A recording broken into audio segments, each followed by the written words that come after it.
This is my talk, OPSEC Obsessed, and it's about making good OPSEC decisions at work.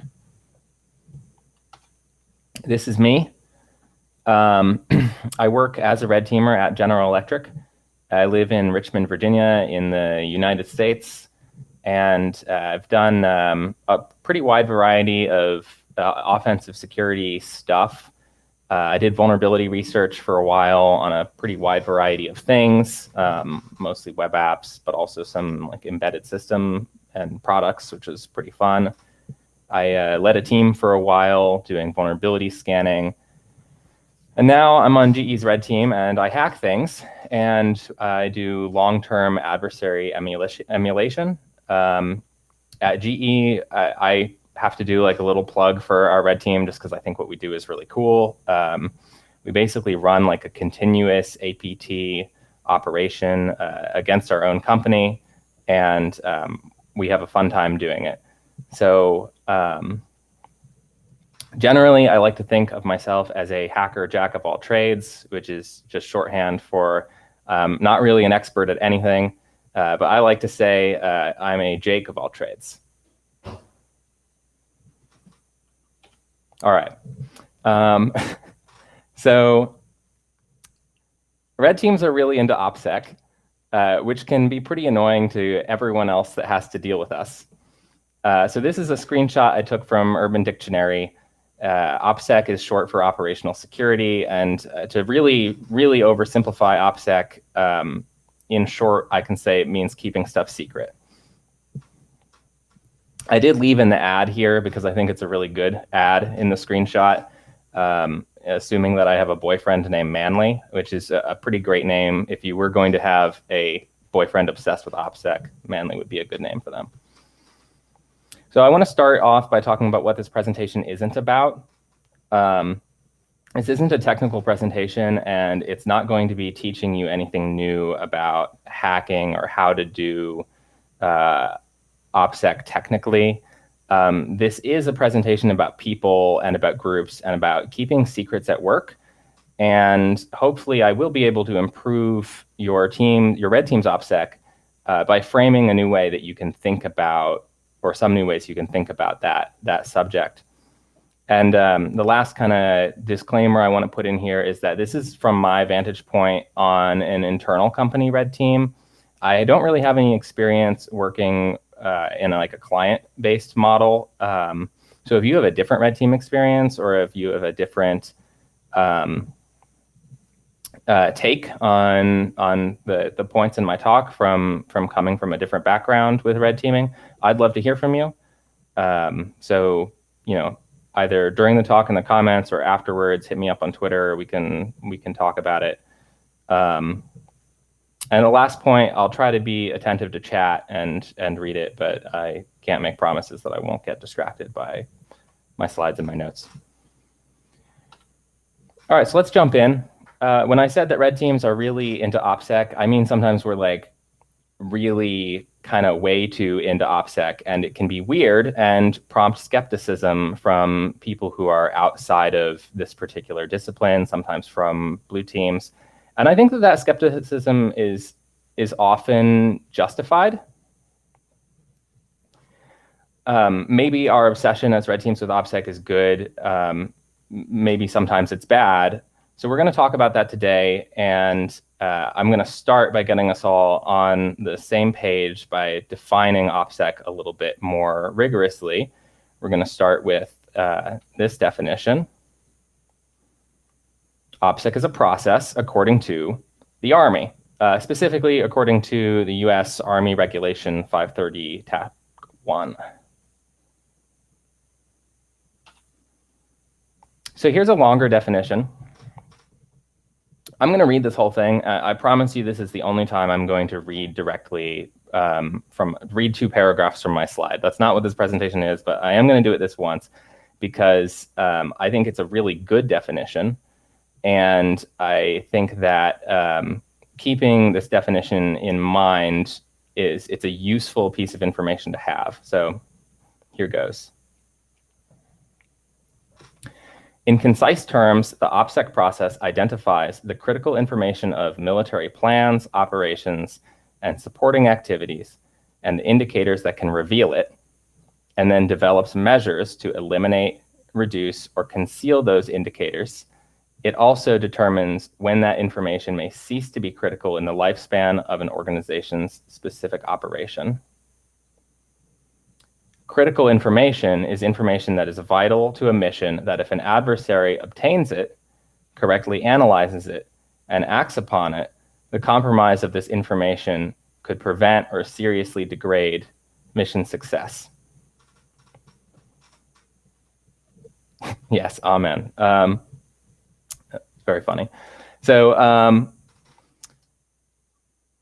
we can modify this slightly for red teams and blue teams. Obviously, it's not about military plans. It's about our plan as a red team. And the adversary, when you're on a red team, you kind of flip it. The blue team's the adversary, the company's the adversary. But it's a good definition. So let's talk about how to use it. Now, there's lots of ways that I've seen OPSEC used during my career as a red teamer. For us, on any given engagement, our red team tries not to get caught. So we choose our TTPs carefully. We think about how to avoid alerts from whether it's like HIPS or EDR. We're mindful of what kinds of logs we might be generating. We try to, before we take an action, we try to think, like, what is this going to look like to a SOC analyst or someone who's investigating it? We use other technical controls like compartmentalization, using different techniques in different places, different access in different places to prevent a discovery of one piece of our infrastructure or one of our techniques getting identified from burning down our entire operation. But those are technical things. We also do some non-technical things. For starters, we don't tell the people being assessed that they're undergoing an assessment. We don't tell blue team what the target or goal of our engagement is. In fact, we don't really tell our blue team much of anything before we start a red team engagement. We don't tell them the target, the TTPs, what hosts we're going to be on, when we're doing it, why we're doing it, basically nothing. And when we do finally issue a report, we also don't issue a full comprehensive report that has like every technical action taken, with timestamps.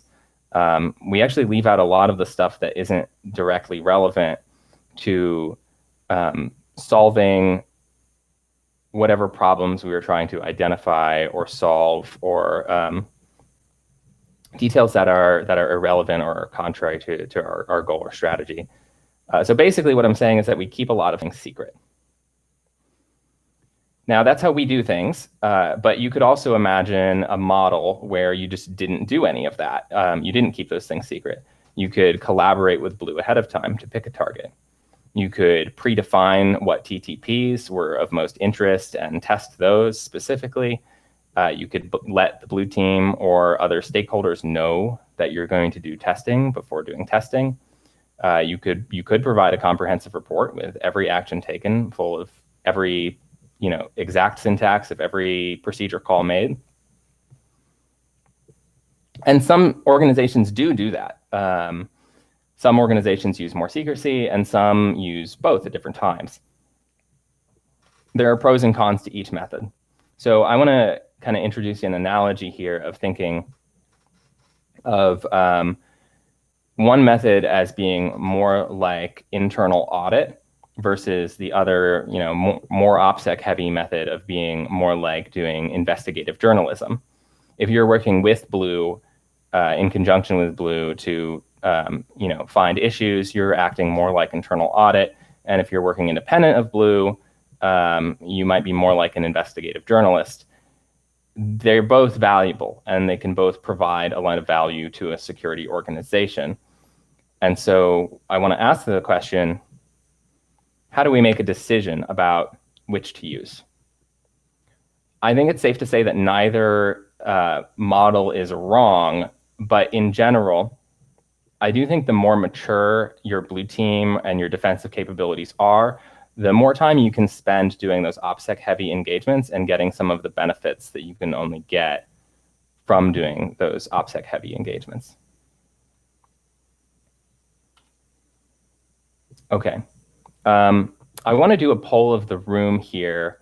I'm not sure what the quickest way to do that is. Maybe Dorota, you can help me. I just want to see, like, if I was in person, I would say, like, I want to see a show of hands of how many blue teamers have heard something like this from a red teamer before. One of these questions on the slides. For you, it should be like 1 minute or something. Okay.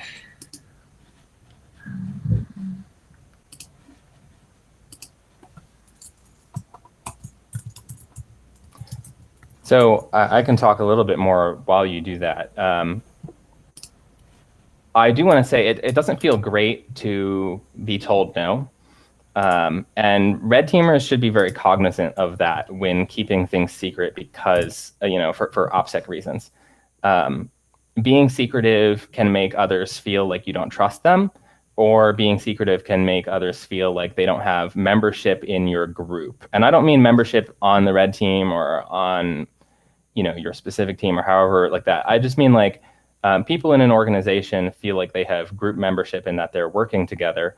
And when you keep secrets from them, you can cause hurt feelings because of you're kind of interrupting the normal behavior of that group and challenging that group membership, saying, "Oh, I'm not going to tell you." So that doesn't mean that we can't use secrets at work, but it does mean that when we do that, we should do so correctly. And so I'm going to break out correctly in this case to mean when you do keep something secret because of OPSEC, you should try to meet at least 2 criteria, which is you should be justified in your decision. It should be made for a reason. And you should be transparent about why some things are, behind that wall of, oh, I won't tell you that.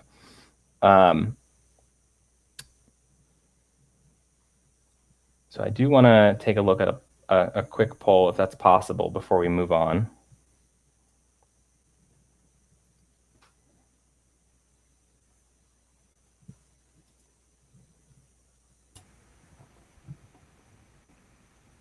All right, Dan, start your voting. All right.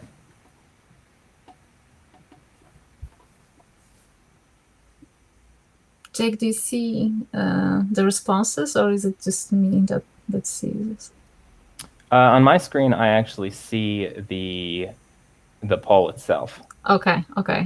We have 10% of people who did the survey, so let's give it a bit more time.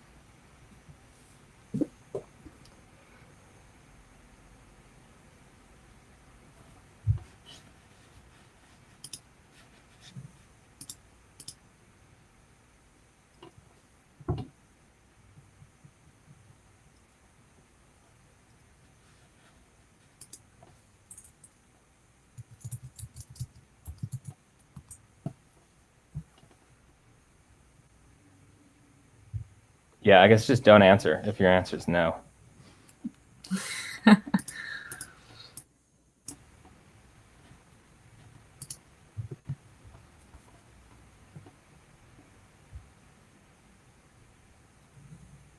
We have 19%. How long do you want to wait, Jake? We can wrap it up now. I mean, if you're too slow, you miss out. Yeah, and that's a really good point. The person said, somebody in chat pointed out that last one is kind of different. Not deconflicting your activity is very different than not sharing the TTP. Yes, it is. And it would result in a very different kind of behavior from your defenders, right? And that could cause problems if you did that as well. We actually have tried doing that at our red team of not immediately deconflicting even when asked. That did have buy-in of our CERT senior leadership, and it was definitely interesting as an experiment to see what would happen. It definitely drove some different behavior of getting the responders to respond more thoroughly, more completely, because they weren't able to stop their response. And so, or they weren't able to stop their response until we eventually accepted attribution a little bit later. So you could imagine, though, that had some consequences as well of, causing some later confusion about what the attribution process was. So whether or not that was a good decision or not, I'm not going to say yes or no now. Instead, I'd rather continue on with the talk, and we can talk about how to make decisions about specific disclosures, even ones that might seem risky. All right, how do I get back to screen share? Is it back for everyone? Yeah, okay, cool.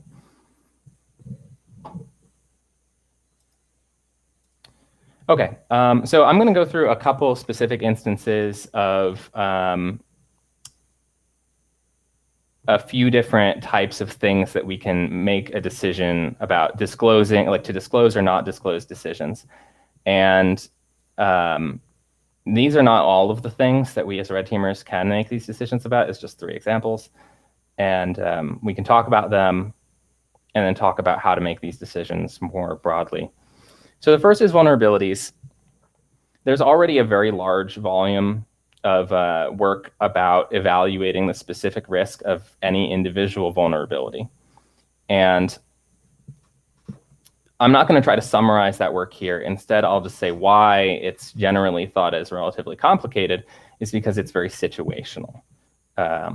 Where a vulnerability is, what it is, when, why, how, all that stuff matters.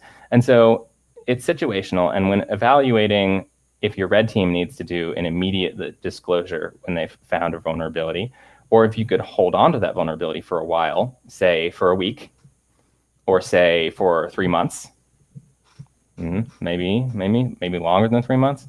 Well, it depends on the situation. But what isn't situational is that red teaming is generally not an efficient way to discover vulnerabilities in terms of cost and time.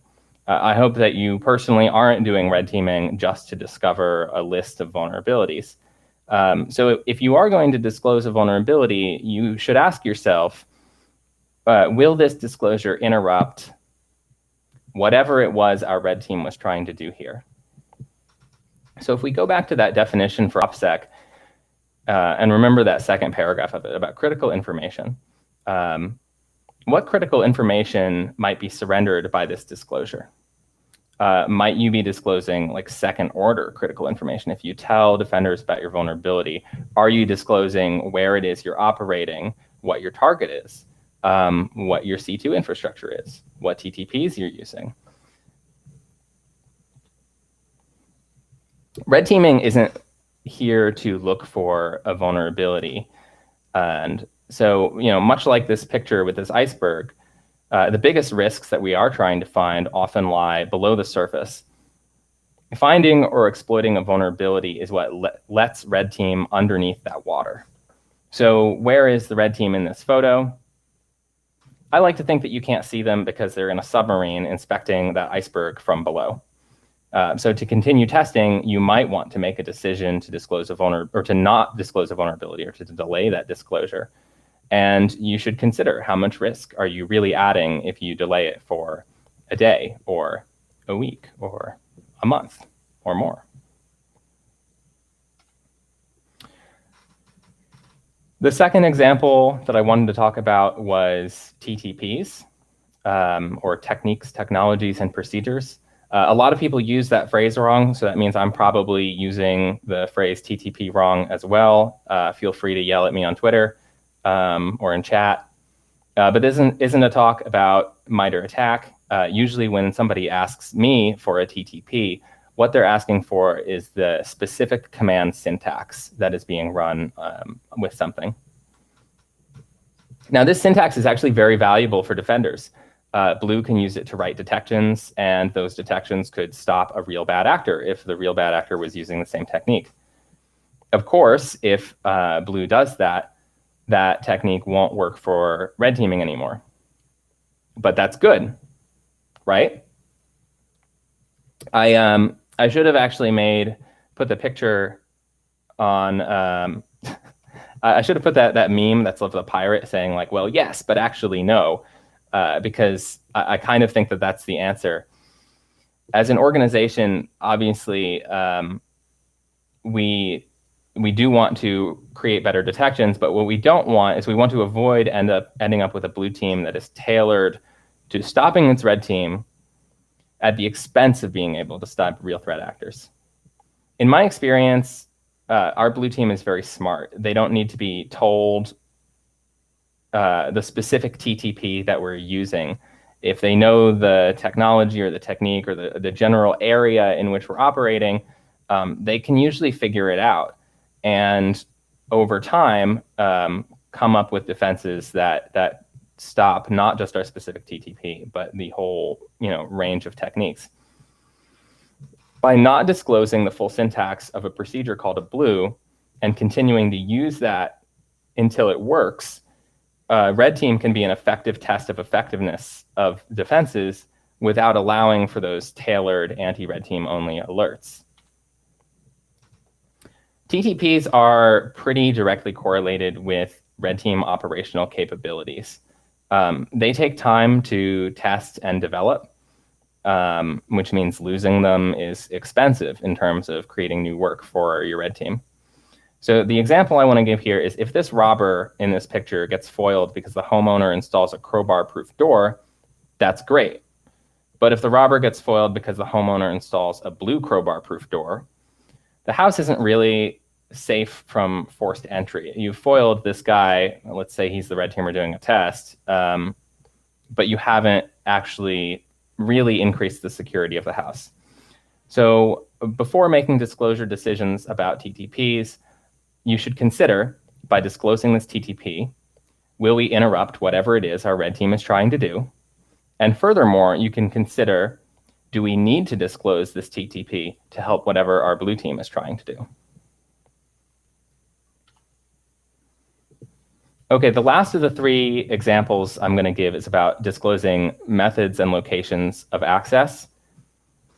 Sometimes red teaming feels like it's 90% gaining access, and then once you have access, the rest is just the little 10% on the end. Gaining initial access to a network can be expensive in terms of time and research development, and there can be a lot of moving parts. Setting up C2 infrastructure, categorizing domains, testing a fish, packaging an implant, making sure all of your stuff talks to each other for your C2.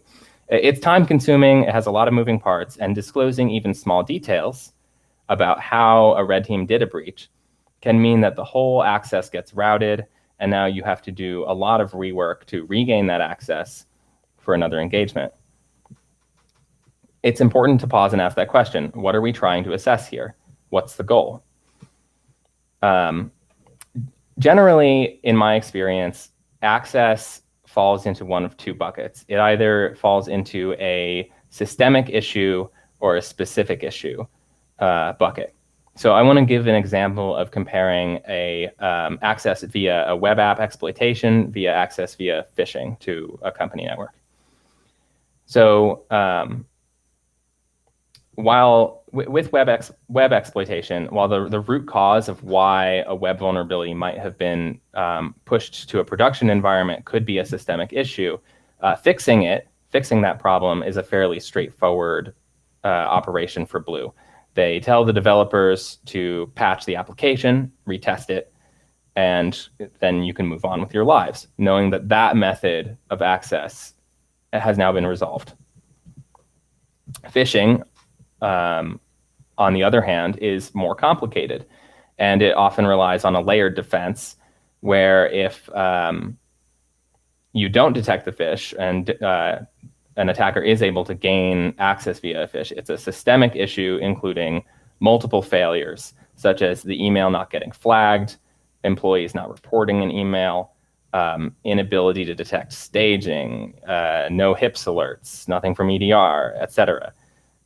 In the first case, with the web app exploitation, if your organization fixes that web application vuln, the app can't be rehacked using the same vuln, I hope. But considering how blue teams respond to phishing, after they clean up the hosts, block the C2 infrastructure, new hosts can often be phished again using similar methods. So cleaning up the phish resolves the immediate problem, but it doesn't make the company more secure against future attacks, necessarily. So I'll ask those who are thinking about disclosing and what to disclose about their methods and locations of access to ask the question, will disclosing this information help prevent a similar breach in the future? And to also consider, will keeping the method and location of access secret from blue and asking them to work to discover it be a valuable exercise? This is a clear trade-off between time spent regaining access and time spent doing operational goals. But at the end of the day, Red is part of a defensive mission and is trying to act like a good sparring partner for Blue's benefit. So with this picture, I'll say, what would be a more valuable experience for this kid, either catching a fish for him or giving him a real fishing rod instead of a stick and telling him that that bobber needs to be in the water? So you might have noticed in each of my last 3 sections, I asked something around the lines of consider how this is helping your goal. And that's really the main takeaway of my talk. OPSEC should empower your red team strategy. Whatever it is you're trying to get done by red teaming, your OPSEC decisions should extend from that strategy, which means that there isn't one right answer about how to do OPSEC as a red team. And so I do want to pause again. The last poll took a bit of time, so maybe people could just drop a like a yes in chat for this one. That would be a faster way to do it. But I want to ask, how many red teamers know? Actually, let's do a. Oh, changing status might be a good idea. Status. Yeah, let's do that. So change your status to red if you can, or I guess you can't type in a string. You just click. Maybe change your status to agree if you can name your strategy, your red team strategy, in a sentence or two. If you work on a red team, could you state your red team strategy?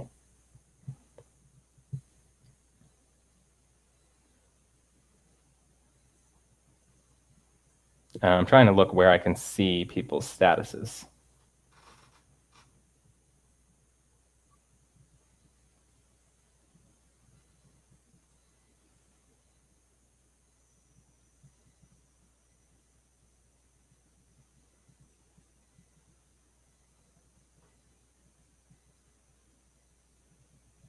Next to the name.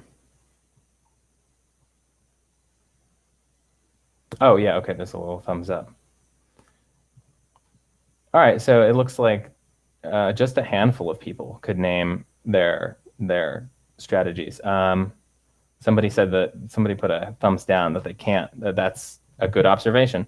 I'd like everyone, if you could reset your status, and I want to ask a question that's probably going to get even less affirmatives, which is how many blue team members could succinctly state their red team strategy?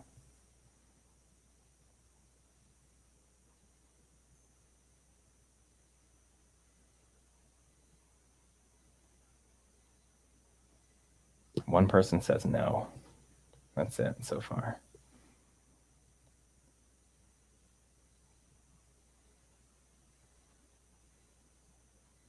All right, not many.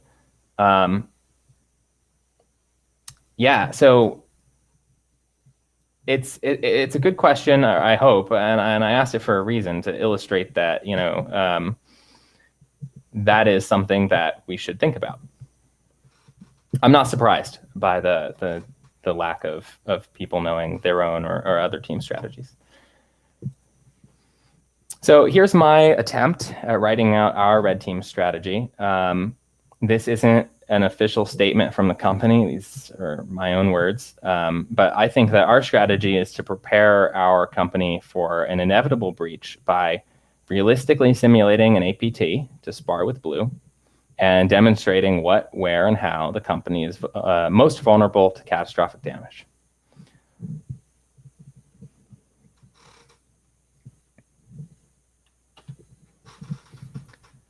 So this slide, the statement on this slide is very important to me. Keeping more details from Blue Team doesn't mean that you're not collaborating with them. I don't want this to be viewed as a purple team to purple team or to not purple team kind of talk.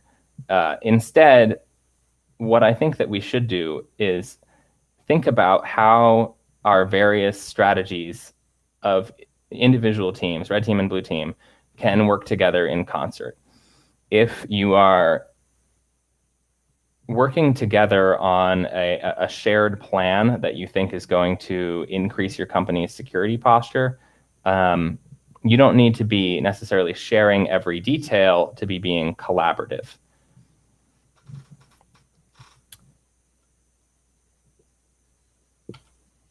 Okay, so let's get back to the OPSEC definition, remembering that the Army says that OPSEC is a process. So this on the screen is the process outlined in the Army's model. I don't think that red teams need to do all these individual steps, but in general, I think we should remember that definition for critical information, which I've quoted at the bottom of the slide. The compromise of this information could prevent or seriously degrade mission success. So if we look at step E in this process, the OPSEC measure is basically keep that secret. And we shouldn't be making that decision just once. Instead, we should be actively considering what the information is, and if we tell it, will it degrade our ability to deliver on our red team strategy? Now, to be very clear here, red teams should not care if disclosing information degrades their ability to hack the company. Only if it degrades the strategy, which should be related to an ability to contribute to the security posture of the company.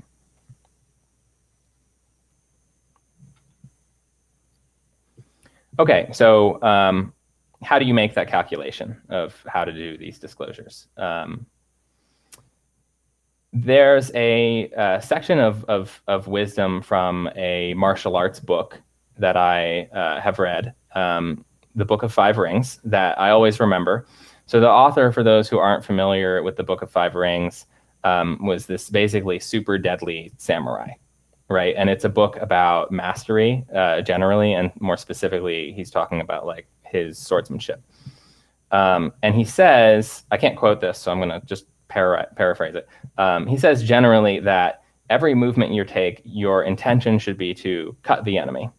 And that stuck with me, and I thought that that was a profound piece of advice, because as somebody who is not somebody who ever uses a sword, because I'm a modern human being, that piece of advice is very transferable. It's basically advising whatever you're doing, every move you make, every action you take should be helping achieve your goal.